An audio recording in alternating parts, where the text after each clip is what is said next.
আসসালামু আলাইকুম। ভিডিওটি ক্লিক করার জন্য আপনাকে অসংখ্য ধন্যবাদ। চলুন না আজকে ঘুরে আসি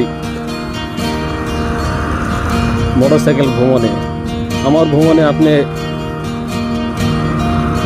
একসাথে সঙ্গে হয়ে যান, দেখুন, উপভোগ করুন, সাথে থাকুন আমার সাথে।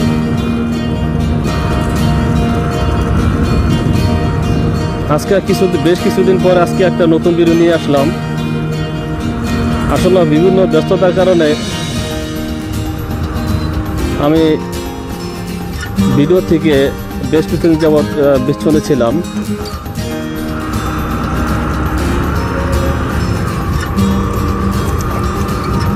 আজকে এক জায়গায় যাচ্ছি, তো ভাবলাম আমি একা যাবো কেন, আমার সাথে আমার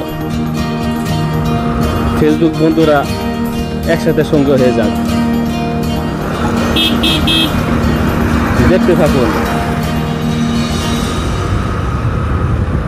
যদি আপনাদের কোনো প্রশ্ন থাকে, মতামত থাকে, তাহলে নিচে কমেন্ট বক্সে অবশ্যই কমেন্ট করুন, লাইক করুন, শেয়ার করুন বন্ধুদের সাথে, যাতে এই ভিডিওটি দেখার জন্য সবাইকে জানিয়ে দিন।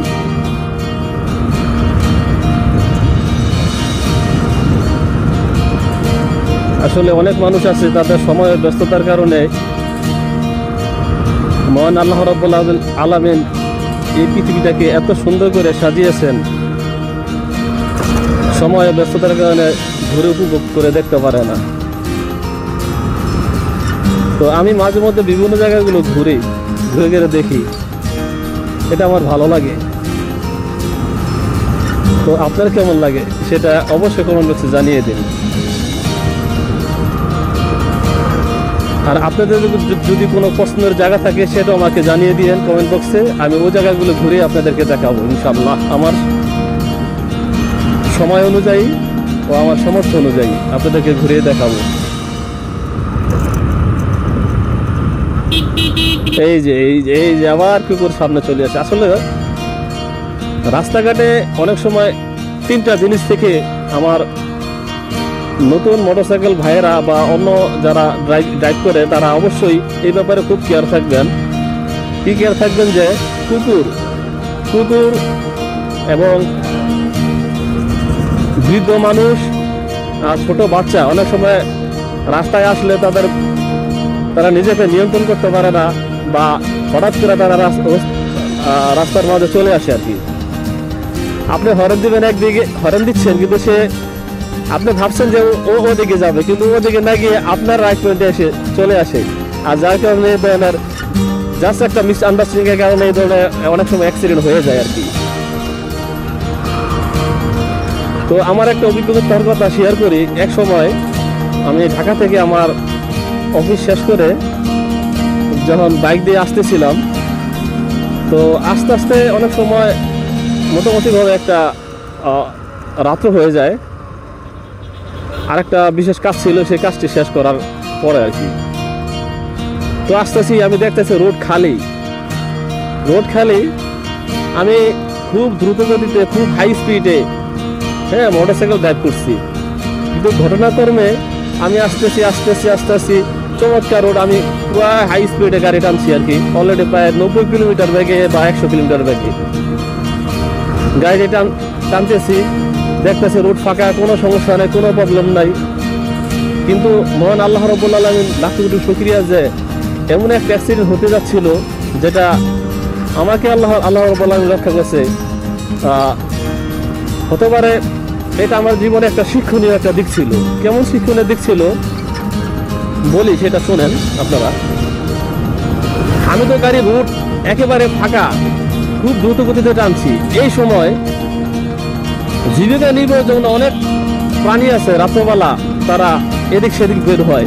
যেমন আমার বেলা যেটা ঘটছিল, একটা শিয়াল হঠাৎ করে আমার মোটরসাইকেলের সামনে দিয়ে ম্যাক্সিমাম সর্বোচ্চ 1 ফিট হবে আমার সামনে দিয়া এপার থেকে ওপার একটা শিয়াল দ্রুত গতিতে লাফ দিয়েছিল আর কি। তো আল্লাহ রাব্বুল আলামিনের লাখো কোটি শুকরিয়া যে ওই শিয়ালটি যদি আমার সামনে চাক্কার সাথে যদি লাগতো, তাহলে আমার জানি না আমার কি হতো। এটা আল্লাহ রাব্বুল আলামিন খুব ভালো জানে, কিন্তু আমাকে এই পরিস্থিতিতে এই ধরনের বিপদের থেকে মহান আল্লাহ রাব্বুল আলামিন আমাকে রক্ষা করছে। তা আলহামদুলিল্লাহ।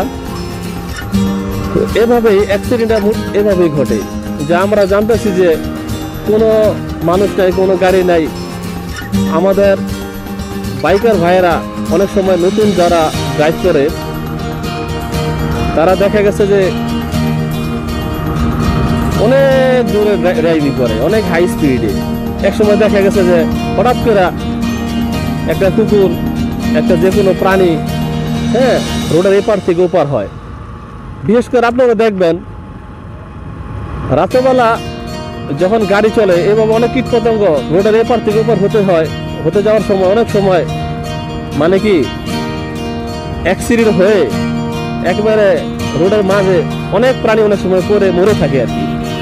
তো এটা কেন ঘটে?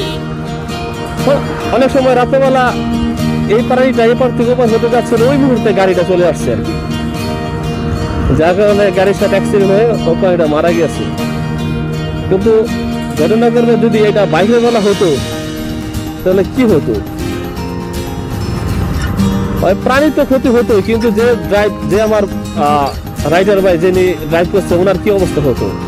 তো আমাদের সবসময় সতর্ক করা উচিত বা সতর্ক থাকা উচিত, এবং আমার সমস্ত বাইকার ভাইদেরকে জানিয়ে দেওয়া উচিত যে রাত্রেবেলা আপনি রোড ফাঁকা পাইছেন তার মানে এই নয় যে আপনি হাই স্পিডে গাড়ি ড্রাইভ করবেন।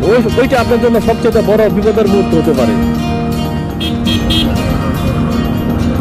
তো সবসময় নিজেকে কন্ট্রোল করে চালাবেন, এমনভাবে গাড়ি ড্রাইভ করবেন যাতে আমি আমার মোটর সাইকেলটিকে ইনস্ট্যান্টলি আমি ব্রেক করে, হ্যাঁ, আমি কন্ট্রোল করতে পারি।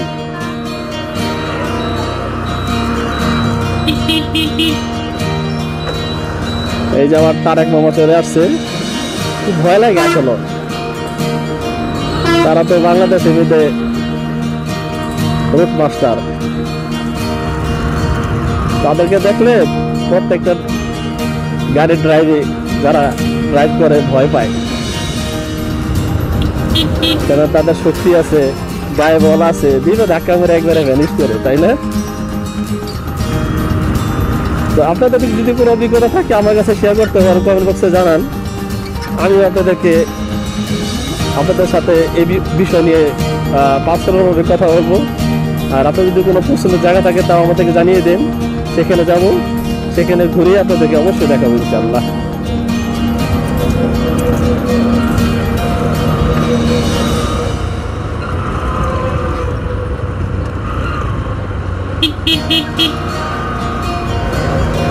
এই যে অটো মামারা আরেকটা অভিজ্ঞতা শেয়ার করি। আমরা তো অবশ্যই যখন মোটর সাইকেল বা প্রাইভেট কারে যখন ড্রাইভিং লাইসেন্স পরীক্ষা দিচ্ছে, আমাদের অনেকগুলো নিয়ম রোডের মধ্যে চলতে গেলে কী ধরনের নিয়মনীতি আমাদের মেনে চলতে হয় সেটা অবশ্যই আমাদের শিখিয়েছে। কিন্তু এই যে অটো মামারা তাদের অধিকাংশ ড্রাইভিং দেখেন তারা ড্রাইভ করে, তাদের সাইড কোনটা তারা অনেক সময় জানেই না বা জানার চেষ্টা করে না। জানি না এটা কেন তারা এই কাজটা করে।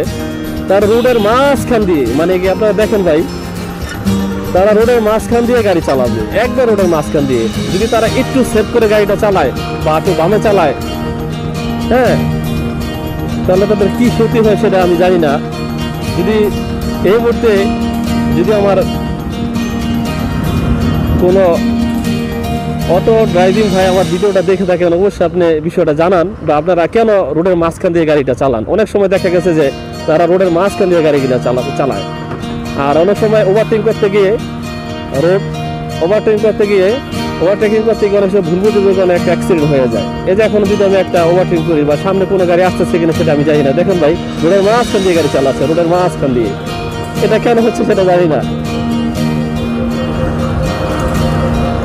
তাদের পিছনে অনেক সময় তাদের বাম পাশে অনেক ফাঁকা জায়গা থাকে, কিন্তু তাদের সেটা না, তারা রোডের মাঝখান দিয়ে গাড়ি চালাবে। এখন আমি কি করবো বলে দেন ভাই? আচ্ছা,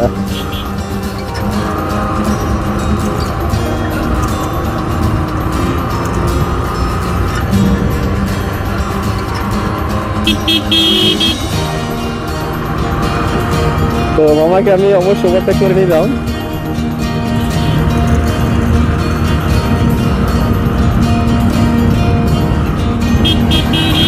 এই যে আরেক মামা রোডের মাঝখান দিয়ে গাড়ি চালাচ্ছে। তাদের মধ্যেও প্রতিযোগিতা আছে, আসলে প্রত্যেকটা মানুষের মধ্যে প্রতিযোগিতা স্যার আসলে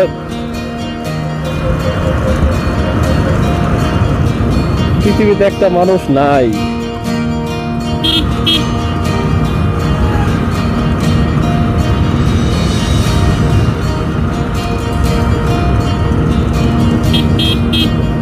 তো আপনাদের কেমন লাগছে অবশ্যই কমেন্ট বক্সে জানিয়ে দিন। আপনাদের ভালো লাগলে জানিয়ে দেন, খারাপ লাগলে জানিয়ে দিন। আর অবশ্যই ভিডিওটা আমার বন্ধুরা যারা আছে তারা অবশ্যই ভিডিওটা লাইক করেন, আর যারা এখন পর্যন্ত আমার পেজটা ফলো করেন না তারা অবশ্যই পেজটাকে ফলো করে নিন। নিত্য নতুন আরো চমৎকার ভিডিও পাওয়ার জন্য আমি আসছি আপনাদের জেলায়, আমি আসছি আপনাদের স্থানে। হ্যাঁ হ্যাঁ হ্যাঁ, এই যে আমার এক ফ্রেন্ড, তার সাথে দেখা হয়ে গেল। সে ড্রাইভ করছে কিন্তু সে কিন্তু এখন হেলমেট পরা নেই। তার উচিত হেলমেটটা পরে নিজেকে সেভে রাখা। তার মোটরসাইকেলে কালো দেওয়া অলরেডি বেড়ে যাচ্ছে, মেবি তার গাড়ির পিস্টল ব্যথাটা সমস্যা হয়েছে।